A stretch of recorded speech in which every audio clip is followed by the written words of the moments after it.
그 다음에 지금 여기 이해되시죠? 그러니까 여기서 보면 포함된다.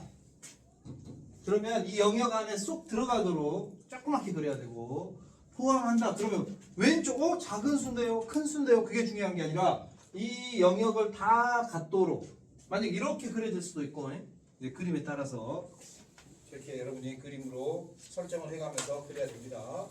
자, 이제 다음 쪽 넘겨보겠습니다. 132쪽. 131쪽은 다 이제 비슷한 문제니까 그렇게 한번 풀어주시고요. 132쪽에서는 모든과 어떤이 나왔습니다. 모든과 어떤에서는 모든은 항등식이라고 생각하면 돼요. 항등식. 우리가 맨날 쓰는 게 모든 실수 x에 대하여 뭐 이런 거 있잖아요. 항상 참이 돼야 참.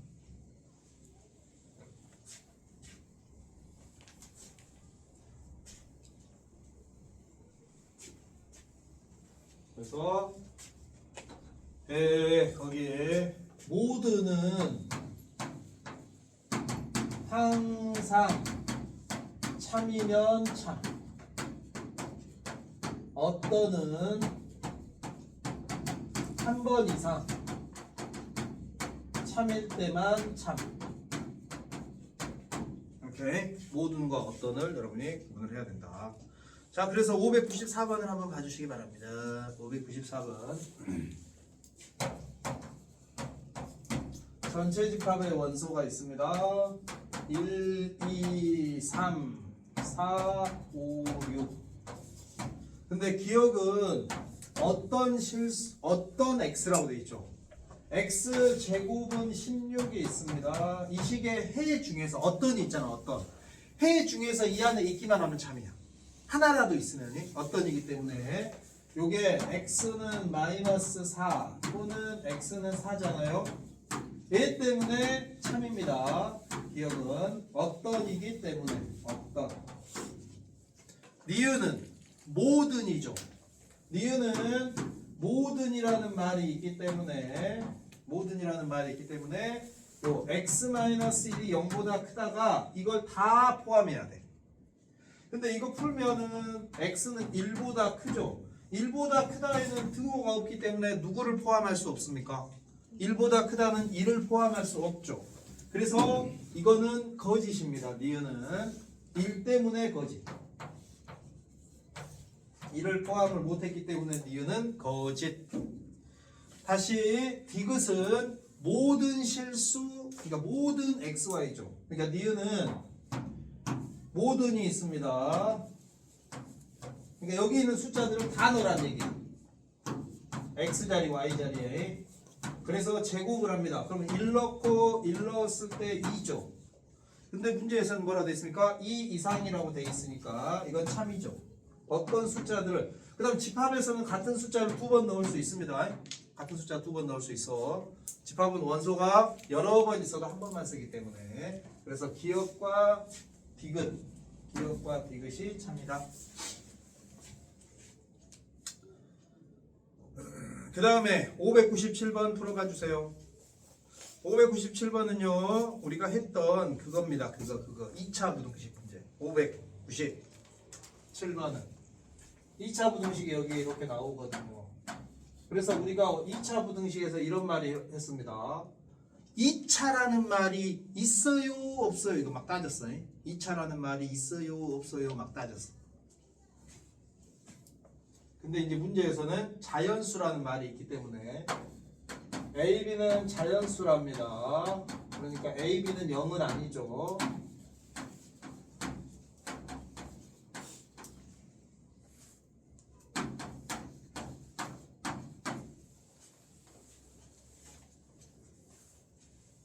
어? 592라고 썼어. 597.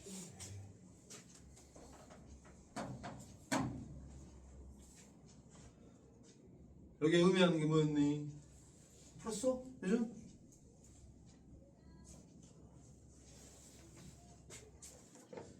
모든 실수 x에 대하여 항상 2차 함수가 어디보다 위. 기억나? 모든 실수 x에 대하여는 우리가 항상 항상 2차 함수가 x축보다 위. 그래서 2차 함수 그래프 6개 있었습니다. 하나, 둘, 셋, 넷, 다섯, 여섯. 여기 이제 접하는 거.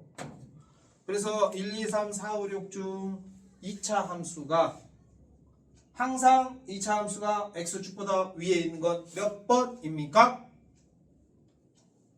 몇 번이요? 공통수학 원에서 2차 부등식에서 했잖아요. 1, 2, 3, 4, 5, 6 해가지고 항상 2차 함수가 x축보다 위에 있는 건 3번 붕 떠 있으니까 항상 위에 있다. 그래서 3번이 되기 위한 조건은 2차 함계수가 양수고 판별식이 0보다 작다. 그런데 2차 함계수는 자연수라고 했기 때문에 항상 양수가 돼서 우리가 해야 될 거는 요 판별식이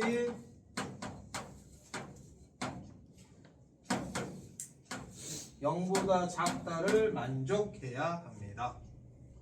그러면 이거는 우리가 b제곱, 그러니까 이렇게 b제곱은 16a보다 작다 이렇게 딱 해놓고 문제 푸는 거야.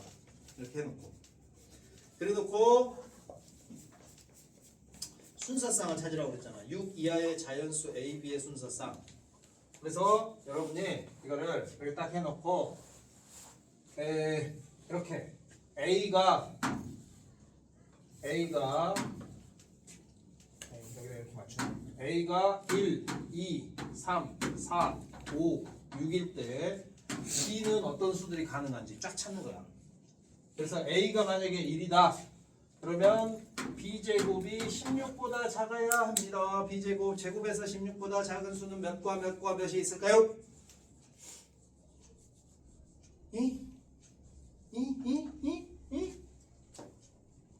A가 1일 때 제곱에서 16보다 작은 자연수는 1, 2, 3 있잖아. 그래서 순서쌍 3개 여기 찾는 거야. A가 2면 3이면 4면 B제곱은 32 B제곱은 3 넣으면 3, 6, 18에 48 B제곱은 4 넣으면 64 B제곱은 5 넣으면 5, 6에 30에 80 B제곱은 6 넣으면 6, 6에 36에 96 이렇게. 그래서 B가 될 수 있는 수는 B는 몇 가지 가능하다고 그랬니? 1, 2, 3, 4, 5, 6이라고 되어 있잖아. 1, 2, 3, 4, 5, 6. 그럼 이때는 1, 2, 3, 4, 5까지 되고 이때부터는 이제 1부터 6까지 다 되죠. 그래서 순서쌍은 3개, 5개, 6개, 6개, 6개, 6개 해서 6, 4, 24에다가 8개 더해서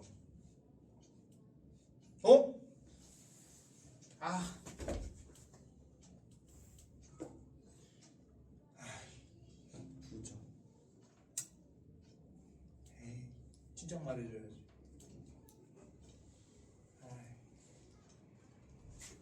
그럼 부정이면 이것이 아닌 건데.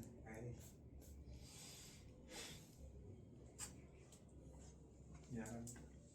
한글도 못 읽고. 부정이었어?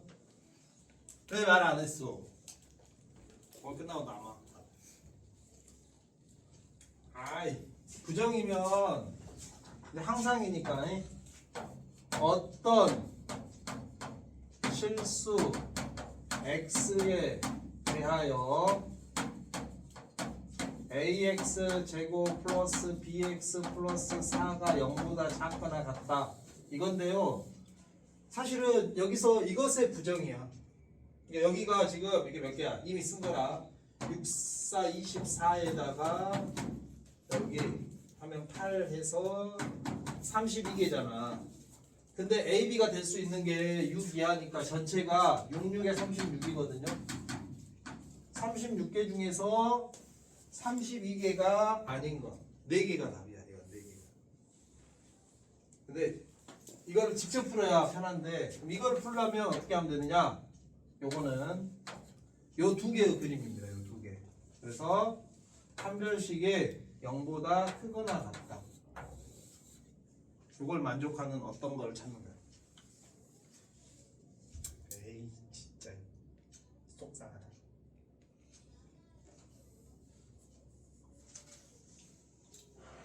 이거의 부정이랑 개수는 똑같은데 쌩 고생을 했네요.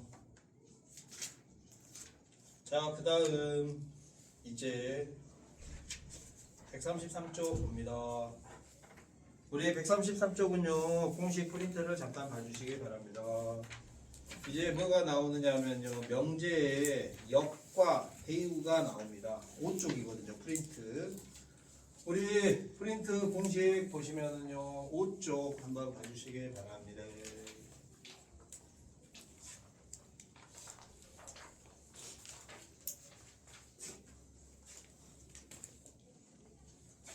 오쪽에서 이제 명제의 역과 대우라는 말이 나오는데 명제라는 건 조건과 조건을 이면으로 이어주면 명제입니다. 그래서 조건 P가 있고 조건 Q가 있을 때요 P이면 Q이다라는 명제, 그 다음에 Q이면 P이다라는 명제, 그 다음에 not P이면 not Q이다라는 명제. 이거 한번 봐봐봐. 왼쪽과 오른쪽의 관계는 앞에 거랑 뒤에 거랑 자리 바꾸는 거야. 왼쪽과 오른쪽은이. 그 다음에 위와 아래의 관계는 자리는 안 바꾸고 부정을 하는 거야. 부정을. 그 다음에 이거 둘이 또 자리 바꾸면 not Q이면 not P라는 명제. 그러면 이 네 개는 각각이 다 명제야. 각각 조건과 조건을 이어주면 참이 됐던 거짓이 됐던 다 명제야. 다 명제. 그런데 이 명제하고 명제 사이의 관계, 이 두 개의 관계를 서로 역관계라 그래요. 역을 찾으시오. 역을 찾으시오. 우리 뭐 역수 이런 말도 쓰잖아. 반대라는 약간은 또 반대라는 개념 정도로 우리가 받아들이면 되겠지. 그래서 가정과 결론을 자리 바꾸는 걸 우리가 역. 그 다음에요, 요 위랑 아래의 관계는 이거는 우리는 이 관계라고 하는데요. 요 이 관계는 교육 과정에서 뺐어. 그래서 프린트에 보면 이라고 있긴 있는데 이거는 옛날 교육 과정에서는 명제를 주고 이 명제의 역과 이와 대우를 찾으시오 이렇게 얘기했었거든. 근데 지금은 명제의 역과 대우를 찾으시오 이래. 역과 대우를 찾으면 이도 사실 뭐 찾을 수 있을 테니까 그런 의미야. 그 다음에 여기서 제일 중요한 관계는 어떤 관계냐면 대우 관계야. 이 두 개 또는 이 두 개의 관계를 우리는 대우 관계라고 하는데 대우 관계는 왜 중요하느냐? 동시에 참이거나 동시에 거짓이니까. 근데 명제랑 역은 동시에 참이 될 수도 있고 동시에 거짓이 될 수도 있고 하나만 참일 수도 있어. 그러니까 사실은 크게 상관은 없다는 거야. 우리가 명제가 참이냐 그럼 이렇게 포함되느냐 이렇게 물어보는 거였잖아. 근데 아까 우리가 이런 거 봤었잖아. P가 Q에 포함이 되면 그러면 자동으로 Q의 여집합이 P의 여집합에 포함이 됐었잖아요. 아까 우리 그림상으로 확인했잖아. 그런 것처럼 여기서 P이면 Q이다가 참이 되면 자동으로 not Q이면 not P이다도 참이 된다는 거야. 그래서 이걸 우리는 문제에서 보면 뭐라고 하느냐? 역, 대우 뭐라고 하는데 역과 대우를 찾으시오. 그 다음에 대우가 참인지 확인하시오. 이런 것들을 내거든. 그럼 이제 여러분들이 직접 문제를 풀면서 확인을 한다. 그 다음에 이제 이어서 뭐 밑에는 이제 같은 내용이고요. 거기 프린트 5쪽에 오른쪽 봐봐. 오른쪽 필요 조건, 충분 조건이라는 말이 있거든. 필요 조건, 충분 조건. 여기서 우리가 명제라는 건 우리가 우리가 여기서 공부하는 명제는 조건과 조건을 요 화살표 이면으로 이어주는 거야. 이면으로 이렇게 이어줘야 명제야. 그래서 가정이 참이라고 한다면 결론이 참이냐 이렇게 물어보는 게 명제야. 근데 여기서 필요 조건, 충분 조건은 명제를 만들지 않아. 명제를 만들지 않고 조건하고 관계를 얘기하는 거야. 야, 둘이 무슨 관계야? 필요한 관계야. 필요 조건인 관계야. 충분 조건인 관계야. 이렇게 얘기를 한단 말이야. 그러면 여기서 우리가 필요 조건, 충분 조건은 외울 때는 이렇게 외워. 치읓 있죠, 치읓. 그래서 참은 충분 이렇게 외우거든. 참은 충분. 치읓 똑같이 해서 참은 충분. 그런데 이게 예를 들어보면 이거야. 예를 들어보면 예준이 집 무슨 동이야? 고산동인가? 고산동이야. 예준이 집이 고산동이야. 그러면 내가 그걸 딱 듣고 예준이 양주 사람이네. 이러면 너희들이 웃겠지. 그냥 말도 안 되는 소리야 이렇게 얘기할 거 아니야. 근데 고산동이야? 그러면 내가 너 의정부 사네. 예준이 집 의정부지? 이렇게 맞출 수 있겠지. 그래서 고산동에 산다라는 사실은 의정부에 살기 위한 충분 조건이다. 맞는 말이니? 그러니까 고산동에 산다는 얘기를 해주면 의정부에 사네. 아니면 경기도 사네. 그렇게 우리가 알 수 있다는 거지. 그래서 어떤 사실을 포함한 부분 집합을 얘기해 주는 건 큰 집합 안에 구성원이라는 걸 알기 위한 충분한 조건이다. 그런데 만약에 내가 예준이한테 너 무슨 동 살아 했더니 예준이가 저 경기도 살아요 이랬어. 그럼 내가 예준이 경기도 사니까 고산동 사람이네 이렇게 맞춰버릴 수 있을까? 맞출 수도 있겠지만 근데 저 경기도 살아요 그랬어. 저 경기도 살아요 그랬더니 뭐라고? 너 강릉 시민이야? 그건 안 맞잖아. 그러니까 어떠냐? 경기도에 산다는 사실은 고산동에 살기 위한 필요 조건이다. 여기 하면 여기 안에 어딘가에 살 수도 있겠네? 이렇게 우리가 찍을 수 있다 정도로 생각을 하는 거야. 그래서 이렇게 얘기를 하는데 막 책에서 어떤 책 찾아보면 나중에 이제 문제집 같은 데 보면 학생들이 이걸 헷갈려해. 그래서 뭐 총을 쏘고 피가 흘리고 막 이상한 짓거리를 해놓거든. 여러 가지로 표현을 해. 근데 외울 때는 이렇게 외워주면 돼. 이 필요 조건과 충분 조건은 반드시 서로 포함 관계가 있어야 한다. 포함 관계가. 그래서 P랑 Q랑 있는데 집합 P랑 집합 Q가 있습니다. 그랬을 때 P가 Q 안에 쏙 들어가. 그림상으로는 Q가 있고 P가 이렇게 안으로 쏙 들어가야 됩니다. 이렇게 쏙 들어가면 뭐라고 하느냐? 조건 P는 Q이기 위한 충분 조건이다. 충분 조건이다 라고 부릅니다. P는 Q이기 위한 충분 조건. 근데 이랬을 때 이 조건과 조건을 가지고 만약 우리가 명제를 만든다면 명제는 이렇게 화살표를 해줘야 명제야. 화살표 안 해주고 조건 그냥 적어놓으면 이건 명제가 아니야. 이면으로 붙여줘야 된단 말이야. 그래서 이면으로 만약에 이걸 붙여준다면 충분 조건을 가지고 그 순서에 맞춰서 그대로 명제를 만들면 이 명제는 반드시 참이 된다. 그래서 치읓 같은 거 이렇게 외우라고. 치읓 같은 거.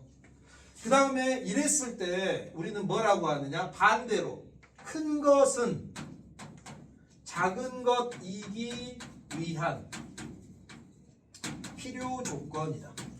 이렇게 얘기를 해요. 큰 것은 작은 것이기 위한 필요 조건이다. 근데 이게 명제, 집합 명제가 말장난이거든. 말장난, 논리 구조야, 논리 구조. 그러니까 가끔 이런 말이 나와. 내 말이 맞나 틀리나 봐봐. Q이기 위한 필요 조건은 P이기 위한 필요 조건은 Q이다. 맞는 말이지. 말을 그렇게 바꿔버리는 거야. 순서 앞뒤를. 그러니까 나는 집에 간다. 나는 간다 집에. 그걸 바꿔버린다고. 그런 것처럼 이제 가끔 예전에 그런 문제가 아주 많이 나왔어. 논리구조 여기서 어순을 바꿔가지고 헷갈리게 하는 거. 근데 요즘에는 거의 그렇게 잘 안 하거든. 그래서 누구는 누구이기 위한 무슨 조건는 있으면 이렇게 되면 충분. 앞에가 크면 필요. 이렇게. 근데 가끔 가다 이런 말이 나와. P이기 위한 뭐라고 써? 나도 헷갈린다. P이기 위한 필요 조건은 Q이다. 이런 식으로 막 말을 바꿔버려. 앞뒤 순서를. 그러면 에이 나쁜 놈 이렇게 하고 잘 맞추면 됩니다. 자, 기본은 누구는 누구기 위한 이렇게 나와요. 누구는 누구기 위한. 그 다음에 이런 경우가 있어. 이런 경우. 예를 들면요. 이런 거. 조건 P가 있습니다. P는 A, B는 실수예요. A제곱, B제곱은 0이라는 조건이 있고요. Q는 절대값 A 더하기 절대값 B는 0이라는 조건이 있습니다. 자, 앞의 조건을 만족하는 A, B. A는 몇이어야 됩니까? 0. B는요? 0. 0, 0 동시에 넣어야 되지. 그래야 참이잖아. 이거는? 이것도 0, 0 동시에 넣어야 참이지. 그러니까 이거 두 개가 같은 말이야. 같은 말. 근데 표현을 달리했을 뿐이지 이것도 A는 0이고 B는 0이어야 돼. 이것도 A는 0이고 B는 0이어야 돼. 그러니까 둘이 같은 말이야. 같은 말. 같은 말. 언제? A, B가 실수일 때. 그러면 여기서 보면 P는 Q에 포함되고 Q가 P에도 포함되죠. 그러니까 P랑 Q의 관계는 뭐냐? 충분 조건도 되고 필요 조건도 돼. 똑같으면이 충분 조건도 되고 필요 조건도 돼. 우리가 집합에서는 같은 것까지 포함하니까. 그래서 이걸 뭐라고 하느냐? 이렇게 똑같으면 책에서 뭐라고 나와 있습니까? 안 나왔나? 똑같으면 무슨 조건이라고 하느냐? 1번 충분 필요 조건. 2번 필요 충분 조건. 뭐라고 부르는 게 좋겠니? 우리가 하나 정하자. 뭐라고 부를래? 자, 여기서 충분 필요는요. 이걸 뭐라고 그래? 받침을 종성, 초성, 중성, 종성 막 하잖아요. 받침이 있어가지고 발음하기가 불편해. 충분 필요 조건. 근데 요 놈은요. 받침이 없잖아. 필요 충분 조건. 한번 해봐. 충분 필요 조건과 필요 충분 조건. 어느 게 발음하기가 부드럽니? 뭐? 필요 충분 조건. 그래서 필요 충분 조건이라고 해. 필요 충분 조건이. 아, 그런 게 있잖아. 너희 이런 거. R 곱하기 3.14. 이거 뭐였어? 원의 넓이 구하는 공식. 그러면 R 제곱 파이라 그래. 파이 R 제곱이라 그래. 그래, 왜 그런지 알아? 발음 때문에.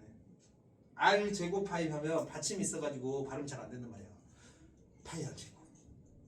막 해보고 싶은 생각 안 드니? 지금아? 파이 R 제곱. 필요 충분 조건. 그렇대요. 이거 반대로 쓰면 틀려요. 충분 필요 조건이라고 하면 한 번만 봐주세요. 안 봐줘. 필요 충분 조건입니다. 필요 충분 조건. 똑같으면 필요 충분 조건. 이렇게 우리가 이야기를 한다. 그래서 여기까지 내용을 한번 이제 풀어보고요. 그 다음에 여기 명제에서 증명이 있거든. 증명. 일단은 증명은 일단 넘어갈게. 그게 이상해. 증명. 근데 학교 시험에 나와. 그래서 외워버리거든. 시험 볼 때. 증명법이 배우명제를 이용한 증명법이랑 기류법이라는 게 있어.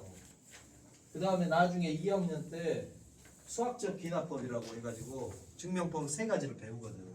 수학 증명법을. 근데 그게 시간이 너무 많이 걸려가지고 일단은 그거는 좀 제끼고 넘어가겠습니다. 자, 거기에 598번은요. 너무 길어서 여러분이 풀어보시고요. 600번을 보도록 하겠습니다. 자, 600번 문제에서요. 문제 P 조건이 있습니다. 절대값이 크다죠. 그 다음에 Q 조건이 있습니다. 절대값이 작다죠. 크다 뭐였죠? 크다? 양끝값. 작다? 사이값. 그럼 우리가 문제를 풀 때는 양 끝값이 나오고 양 끝과 이거를 부정하면 양 끝값은 사이값으로 바꿀 수 있거든요. 그러면 우리는 뭘로 푸느냐? 사이값으로 문제를 풀어. 양 끝값 사이값 하면 사이값으로.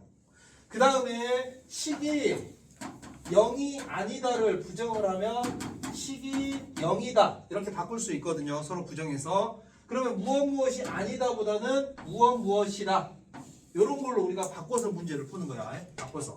그때 바꿀 수 있는 방법이 대우명제. 대우명제를 이용해서 바꿔서 문제를 풀 수 있어. 그래서 이게 무슨 말이냐? 문제에서 우리한테 지금 하라는 건 봐봐. not Q이면 P이다가 있어. 근데 봐봐. P는 양끝값이죠. 맞네. 양끝값. Q는 사이값이야. Q는 사이값. not Q는 그러면 양끝값이야. 지금 현재 양끝값으로 돼 있어. 그럼 풀기 불편해. 사이값이 풀기 편하거든. 사이값. 자, 그래서 우리는 어떻게 하느냐? 문제를 일단 잘 읽어야죠. 아까처럼 잘못 읽으면 안 되니까. 자, 잘 읽어보니까 뭐라고 되냐? 역이 참이 되도록. 그러면 이제 첫 번째로는 뭐라 하느냐? 역을 찾습니다. 그러면 P이면 not Q이다. 얘가 참이겠죠? 맞죠? 맞죠? 좀만 대답해줘. 15분 있다 내가 그만할게. 아니면 명제 끝나면 그만할게. 명제 끝나.